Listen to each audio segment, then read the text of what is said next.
இந்த நாட்களில் அரசியலிலே அதிகம் பேசப்பட்டு வருகின்ற ஒரு விடயம்தான் என்பிபிக்கும் ஜேவிபிக்கும் இடையிலே ஒரு முரண்பாடு ஏற்பட்டிருக்கிறது, ஒரு பிளவு ஏற்பட்டிருக்கிறது. இந்த பிளவின் காரணமாக பிமல் ரட்நாயக்கவுக்கும் பிரதமர் ஹரினுக்கும் இடையிலே ஒரு மோதல் ஏற்பட்டிருக்கிறது. பிமல் ரட்நாயக்க பிரதமராக முயற்சி செய்து கொண்டிருக்கிறார். இதன் காரணமாக இந்த அரசாங்கத்துக்குள்ளே இருக்கின்ற இந்த என்பிபி ஜேவிபி ஆகிய இந்த பிரச்சனை என்பது எதிர்வரும் காலங்களிலே ஒரு பெரும் பிரச்சனையாக மாறி இந்த அரசாங்கம் விழுந்துவிடும். பிரதமர் ஹரிணி ராஜினாமா செய்கின்ற போது என்பிபி அரசாங்கத்தில் இருக்கின்ற 54 பாராளுமன்ற உறுப்பினர்கள் சுயாதீனமாக்கி விடுவார்கள். அதே போன்று என்பிபியில் இருக்கின்ற முற்போக்கானவர்களை சேர்த்து கொண்டு அரசாங்கத்தை அமைப்பதற்கு சஜித் பிரேமதாசா கூட தயாராக இருக்கிறார் என்கின்ற செய்திகள் எல்லாம் இப்போது பேசப்பட்டு வருகிறது. எதிர்க்கட்சிகள் கூட இந்த பிரச்சனையை இன்னும் ஊதி பெருப்பிப்பதாகவே தெரிகிறது. உண்மையிலே இந்த விடயங்கள் குறித்து நாங்கள் தேடி பார்க்கின்ற போது இந்த என்பிபி ஜேவிபி ஆகிய இரண்டுவருக்கும் இடையிலே ஒரு பிளவு ஏற்பட்டிருக்கிறது என்கின்ற இந்த விடயம் என்பது இன்றோ நேற்றோ அல்ல, இதற்கு முன்னர் இந்த அரசாங்கம் வந்ததிலிருந்து பேசப்பட்டு வருகின்ற ஒரு விடயமாக இருக்கிறது. இது கடந்த பாராளுமன்ற அமர்வின் போது பிரதமர் ஹரிணி ரொக்கெட் குறித்து பேசி அந்த பேச்சுக்கு மறுப்பாக அது அப்படி இல்லை இப்படி என்று வசந்த சமரசிங்க பேசியிருந்தார். இந்த கதைக்கு பிறகுதான் இது இன்னும் சூடுபிடித்து பேசப்பட்டு வருகிறது என்று சொல்லலாம். இந்த கதையில் எல்லாம் இப்படி போய்கொண்டிருக்கின்ற போதுதான் இந்த என்பிபி அரசாங்கத்தின் சார்பாக ஒரு புகைப்படம், அதாவது பிமல் ரட்நாயக்க, ஹரிணி, அதே போன்று ஜனாதிபதி அன்றகுமார, லால்காந்த, ஹர்சன நாணயக்கார போன்ற பலரும் ஒன்றாக சிரித்துக் கொண்டு ஒரு போனை பார்த்து கொண்டு ஒன்றாக சிரித்துக் கொண்டிருக்கின்ற ஒரு புகைப்படம் கூட இதே சந்தர்ப்பத்தில் நேற்று வெளியாகி இருந்தது.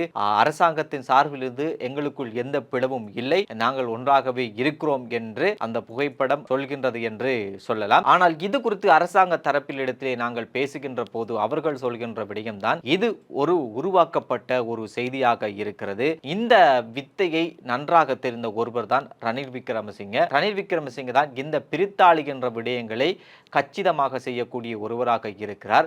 அது தமிழ் தேசிய கூட்டமைப்பாக இருந்தாலும் சரி, முஸ்லிம் காங்கிரஸாக இருந்தாலும் சரி, சுதந்திர கட்சியாக இருந்தாலும் சரி, எந்த கட்சியாக இருந்தாலும் சரி, ரணில் விக்ரமசிங்க முதல் செய்கின்ற வேலைதான் இந்த கட்சிகளை பிளவுபடுத்துவது, இந்த கட்சிகளுக்குள் பிரச்சனைகளை உருவாக்குவது, அவர்களை பிரிப்பது என்கின்ற விடயம். இந்த விடயத்தையும் இப்போது இவருடைய ஆதரவாளர்கள் இந்த அரசாங்கத்தை மீதும் செய்ய முனைகிறார்கள். ஆனால் பொதுவாக இந்த என்பிபி அரசாங்கத்துக்குள்ளே யார் என்பிபி யார் ஜேவிபி என்கின்ற அந்த பிரிவினை என்பது இல்லை.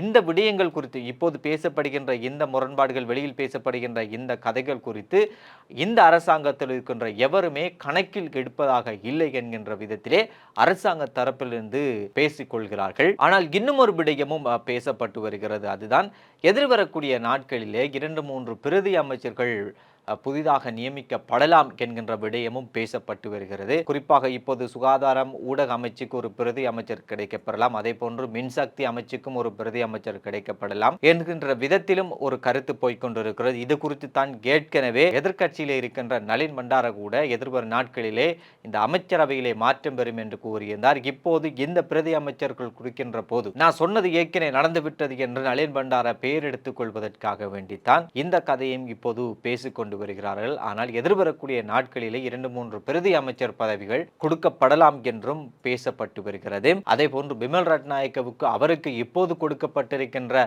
இந்த அமைச்சுக்களை செய்வதற்கே அவருக்கே நேரம் இல்லாமல் இருக்கின்ற போது அவர் பிரதமர் பதவியையும் போட்டுக்கொள்ள மாட்டார். அப்படி எடுக்கின்ற ஒருவர் பிமல் ரட்நாயக்க இல்லை என்றும் அந்த அரசாங்க தரப்பிலிருந்து பேசப்பட்டு வருகிறது. குறிப்பாக பிமல் ரட்நாயக்கவை பொறுத்த வரைக்கும் அவர் குறித்து பல விமர்சனங்கள் போய்கொண்டிருக்கிறது.